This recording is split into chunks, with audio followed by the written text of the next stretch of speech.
yewtere nde keɗotoɗen ɗo joni nde yo yewtere nde imam Mahmoud Dicko waddi e Alen Foka e hitande ujunaje ɗiɗi e sappo e jetti. C'était considéré comme une curiosité des gens du Proche et Moyen-Orient. E ɗum laatino ko humpi kala ko wonno e wadde e ley leyɗe Proche et Moyen-Orient ɗum won leyɗe araɓe ɗe aslamen ɓuuri hewde muɗum. Les Africains s'interrogeaient, regardaient avec curiosité ce phénomène qu'amenaient des jeunes à s'engager et à mourir pour une cause. ɓiɓɓe Afrique ana lamdono ko e mum'en ana jogino du kumpa hoɗum saboto so sukaɓe ana jaɓa hokkude yonkiji mum'en saabe hunde nde tewtata.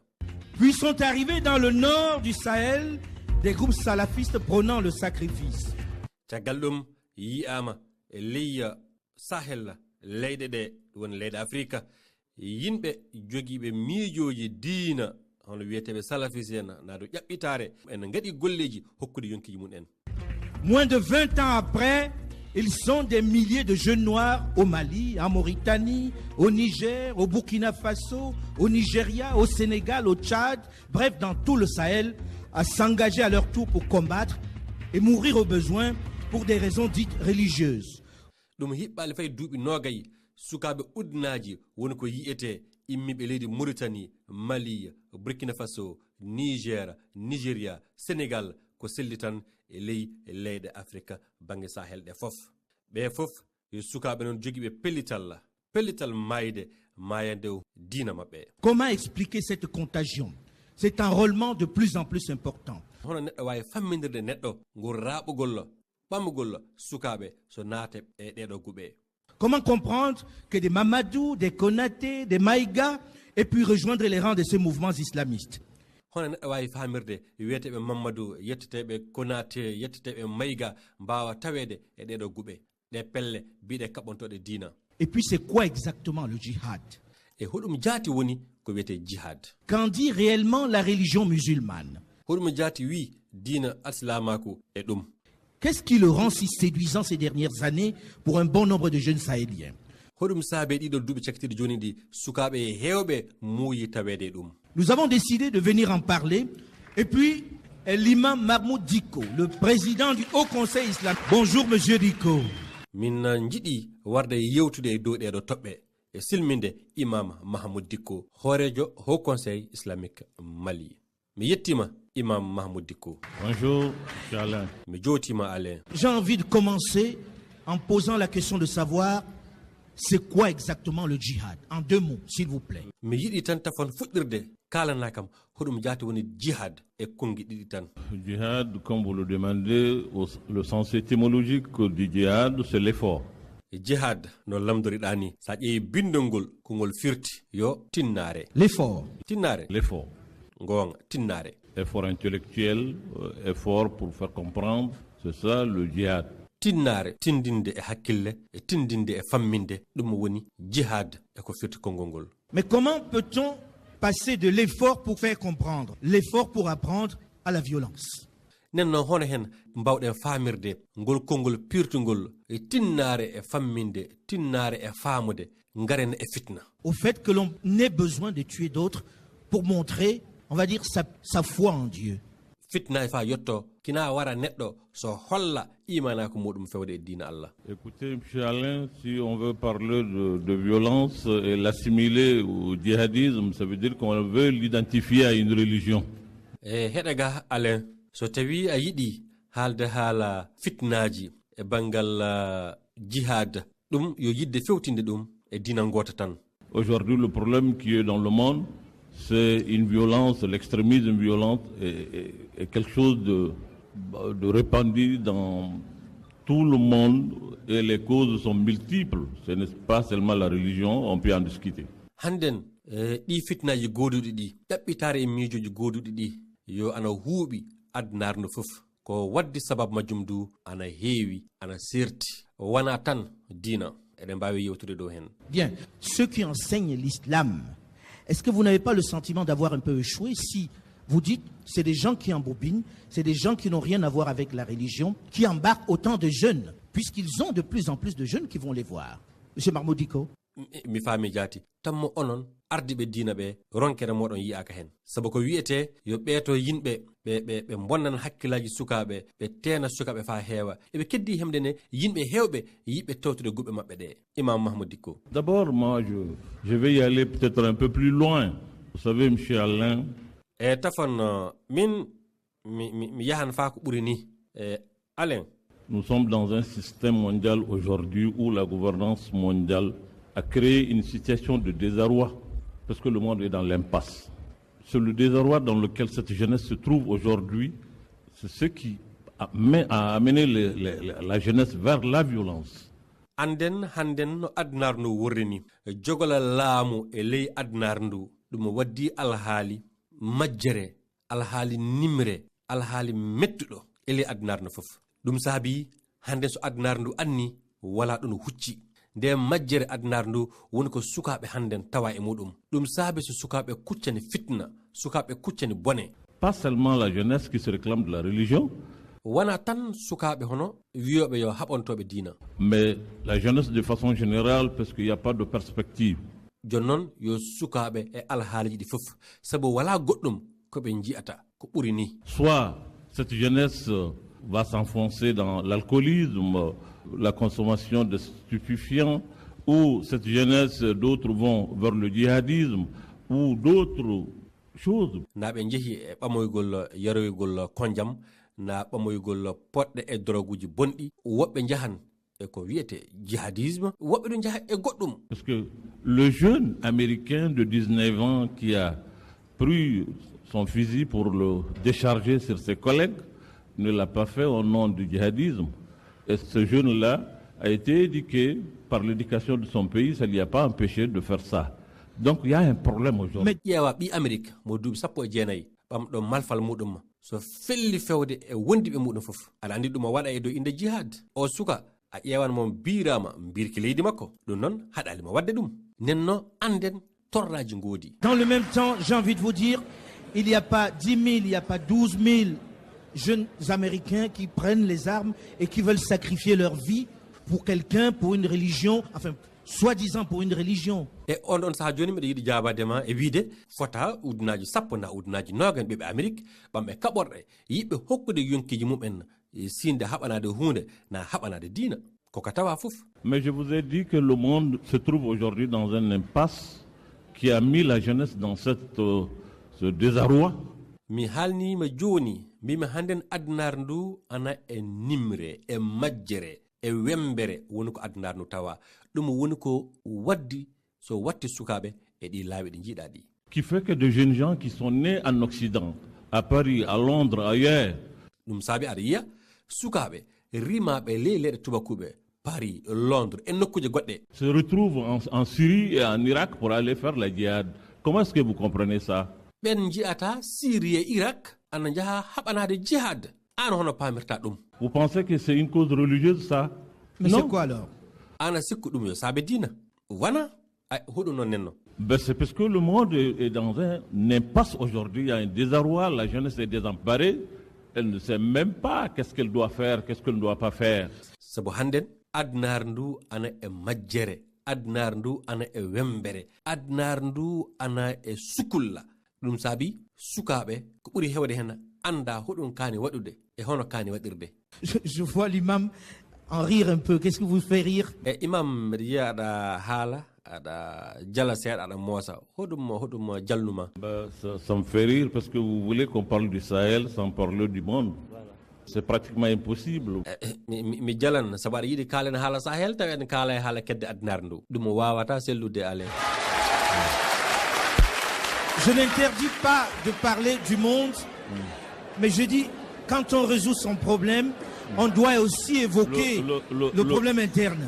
mi haɗata kaalen haala adnar ndu jonnon mi wiyan tan so neɗɗo na wawi timminde tiɗalaji muɗum tan ana hani haɓanade timminde tiɗalaji ɗi kañƴe hoore muɗum jogii ɗi.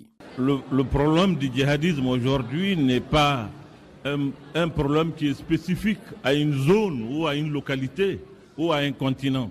torraji jihadi hannden ɗi wona torraji kertanaɗi nokkure wotere tan na gure goote tan na ɗo ruunde wotere tan. Le problème du djihadisme aujourd'hui est un problème mondial, je l'ai dit.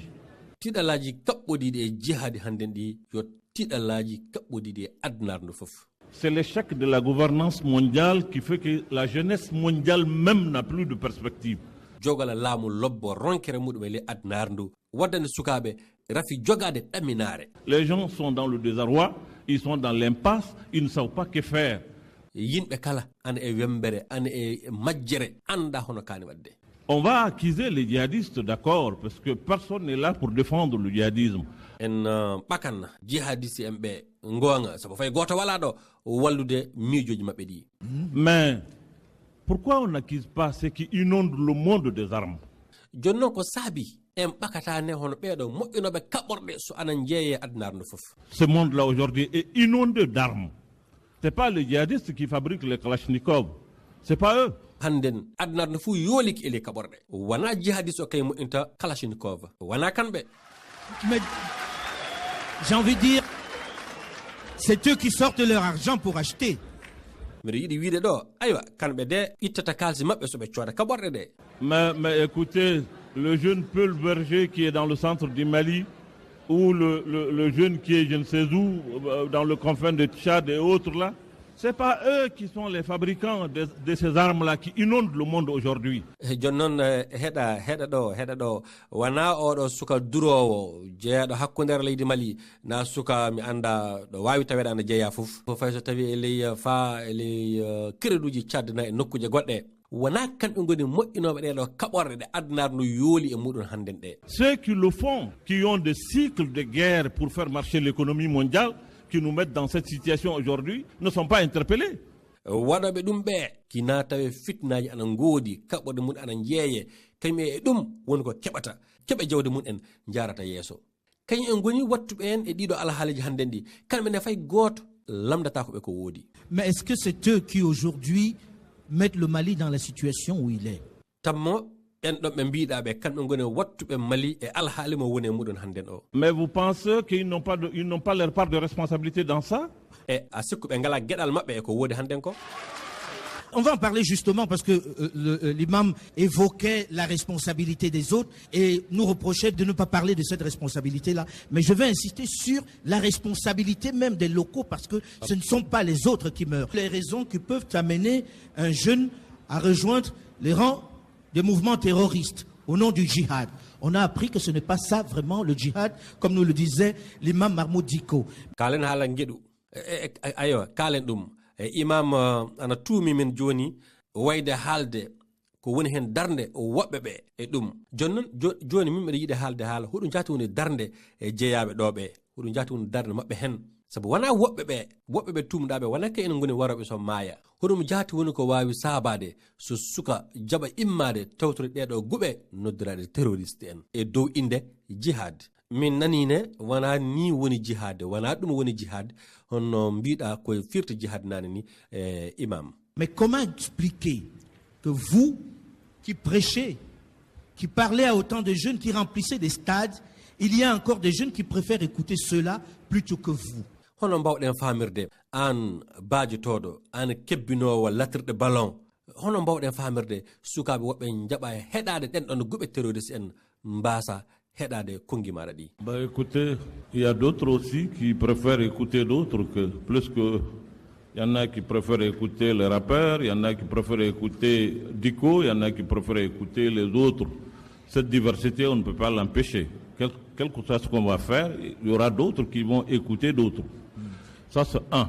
Heɗa woɓɓe du ana jiiɗi heɗade woɓɓe kasini ɓurda woɓɓe ni won yiɓɓe tawe rap tan woni ko keɗoto rappere en tan woni ko keɗoto won yiɓɓe tawe Dicko woni ko keɗoto woɓɓe du ana jiiɗi heɗade heddiɓe ɓe ɗi alhaaliji ene mbawa haɗude ɗum ko gaɗɗen fof ɓe homo fuu mo heɗoto noon ɗum yo go'o. Et vous avez évoqué quelque chose tout de suite avant.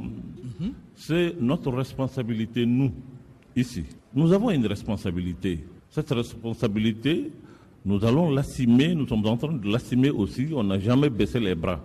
Haali ɗo tafon seeɗa kalɗa haala huɗum woni hen darde amin minen ɗo miɗon jogui darde jaati nden darde amin nde miɗon dari e mayre min keɗoto e darade e mayre ɗum min jippine junngo fayde wotere. Mais je dis quelque chose Aujourd'hui, nous avons un problème de gouvernance dans nos pays. C'est un problème qui est dans le monde, mais dans nos pays aussi. jonnon wonko kalmi hannden miɗon jogi tiɗalla e jogala lobbo laamu e ley leeɗe amin ɗe tiɗallaji mun ana ngoodi adnaare nde fof jonnon an e ley leeɗe amin ɗe. Parce que je vais vous dire, Alain, que depuis l'avènement, l'apparition de du djihadisme, moi je ne me rappelle pas, je n'ai pas souvenance que nos États nous ont appelés pour nous asseoir, pour nous demander de réfléchir, de voir les voies et moyens pour que nous puissions trouver une solution à ce problème. mi haalente Alain gilla ɗiɗo alhaali jihadi fuɗɗi mi meccitaaki hakkillan wadde fayde wootere ardi ɓe leyɗe amin ɗe e nodda min hay ngare jooɗe miijoɗen mbattodiren hakkille e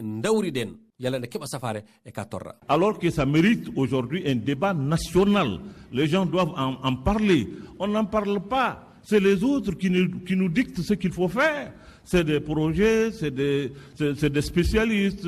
Il y a des gens qui tous les jours, qui vous disent, bon, écoutez, non, la solution du djihadisme, c'est cela. Il faut parler avec X, il ne faut pas parler avec X. C'est ça nos pays. C'est ça qui existe aujourd'hui. Tawene handen no alhaal o wori ni ana haani ko ɓiɓɓe leydi ndi fof joƴƴine jodde kalde. Jonnon en kalata, jonnon woɓɓe kay en kalantamin ko haani wadde, ko haani waɗede. En gadda projet ji gani dunke en hunde mani ne ñande fudda ko ɓe gaddi ɓe benni haani waɗede ñande fudda miijoji ɗi gaddi yayo fa keɓen safare e ko woni jihadi hannden ko kina kalden e mani mbasen haaldude e mani ni alhaali o worri ɗum woni e ley leyɗe amin ɗe hannden. Mais pourtant on a le sentiment qu'ici au Mali et dans la plupart des pays du Sahel, les chefs religieux, les imams sont particulièrement écoutés et on a souvent pensé que les imams étaient un peu laxistes vis-à-vis de la propension des jeunes à aller vers cela, qu'ils étaient un peu ouverts à ce discours des djihadistes venus d'ailleurs. So min tawi kikene e ley leydi Mali ni na e ley leyɗe Sahel ɗe miɗon cikkini hono almami en ana keɗa ana teddina wakkati yahti wari mi miijunoki so tawi wona almami en ɓe yeɓare mum en du saabi so sukaɓe e keewal jeehi tawtoyi ɗeɗo pelle jihadiyankoɓe sabu ɓe tawdama e miijoji na ɓe tawdama ɓe balli kongi ɓe jihadi sen immiɓe nokkuje goɗɗe. Non, parce qu'il y a un problème qui se pose devant les imams et les autres. Wana non ɗum waɗay sabu won torra gonka ɗo ka almami en e woɓɓe fof pewti e muɗum. Parce que la plupart des gens qui sont dans ce djihadisme-là, il y en a qui sont là-dedans, pas par conviction religieuse, mais il y a des gens qui sont là parce qu'ils ont été opprimés dans leur localité. Sabu ɓeɗo wiyeteɓe ana e jihadisen ɓe hannden wono wonɓe ton ɓe wona saabe haɓanade diina naɓi ɗum en ton wono wonɓe ɗeɗo guɓe ɓe jeehi tawtude guɓe ɗe yo saabe ɓe torrama ɓe toñama e nokkuje ɗe ɓe jeeya e muɗum ɗe e koɗorɗe maɓɓe e gure maɓɓe. Il y a un problème de justice.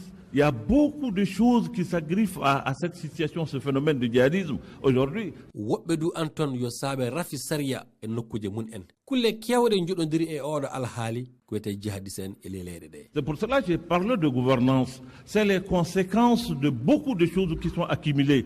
Aujourd'hui, on est en train de gérer les conséquences en oubliant les causes.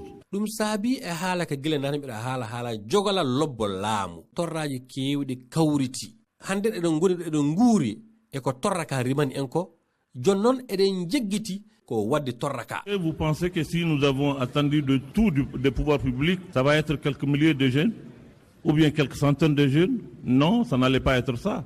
E ana sikku so minen min domino jamiroje ardiɓe leyɗe ɗe na ardiɓe leydi ndi a sikku hannden ana tawe tan sukaɓe uddinaji tan woni tawdaɓe hunde nde na sukaɓe temeɗe tan ɗum tawatake ni worri. Si aujourd'hui on peut dire c'est quelques milliers, ça veut dire qu'on n'a pas attendu.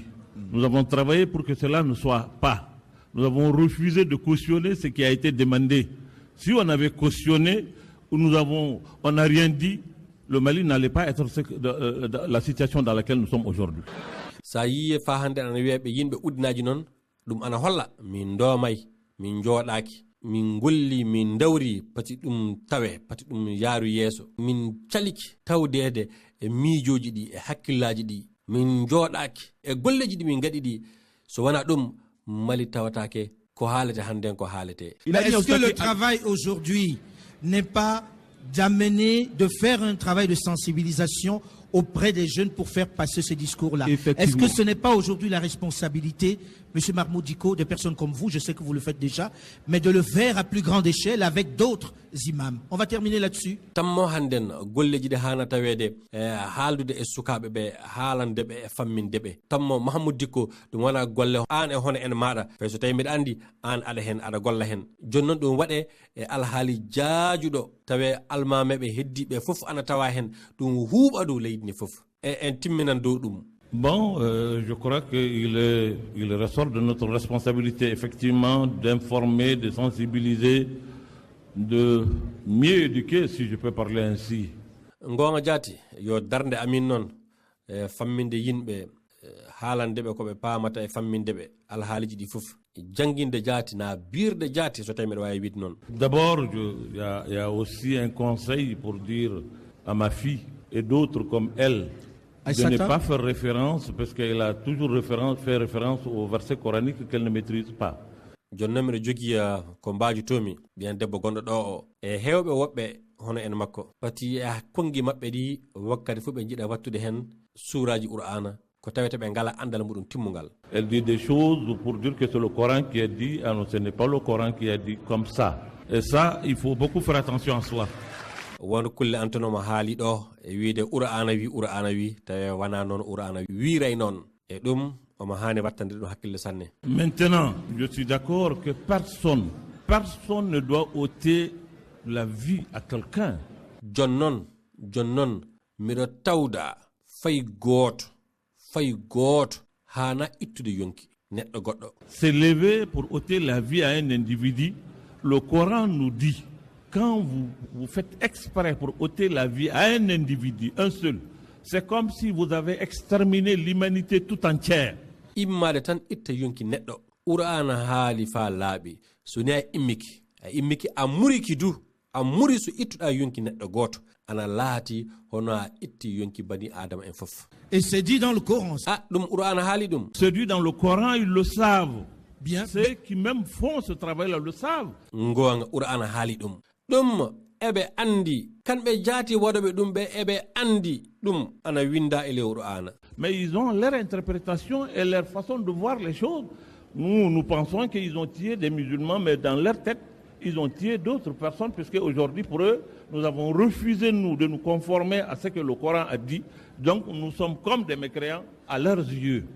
Jonnon, eɓe jogii hen tafsir e faamu maɓɓe goɗɗo e yingo maɓɓe alhaaliji ɗi e faamu maɓɓe minen e hakkille amin alsilamen ɓe mbari jonnon kamɓe e miijo maɓɓe e yimɓe woɓɓe ɓe mbari ko wona alsilame en fay e miijo maɓɓe minen miɗon cali tawdede e ko woni e qur'ana ko nenno miɗon jogora e yimɓe e luttuɓe. C'est un débat qui est très profond au sein de la communauté musulmane. C'est un débat de la Oumma musulmane, mais il faut qu'on accepte quelque chose que ɗum yo haala noon haalaka eka luggiɗi jewte makka leydi islamaku haalaka eka luggiɗi jonnon won kulle an toon ɗe kanɗen wattande hakkille ɗe kanɗen haybude sanne. Et ma fille vient de dire que avec laquelle je suis vraiment d'accord. Vous savez, nous sommes un pays qui a comme religion et islam. L'islam n'est pas seulement une religion pour nous, mais c'est un patrimoine, c'est une identité. On se reconnaît dans ça. Yeri ko ɓihan debbo oɗo haali joni oɗo ɓihan debbo oɗo haali ko mbiɗa tawda e haala makko ka sanne.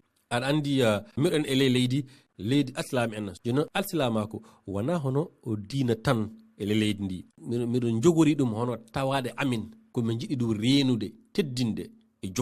On est à 98% musulmans dans nos institutions, dans ce que nous faisions. On ne peut pas se référer à l'islam aujourd'hui. Nos cadres, nos gouvernants, les gens qui sont là, qui parlent, qui nous financent, qui nous donnent les choses, sont allergiques au mot même islam.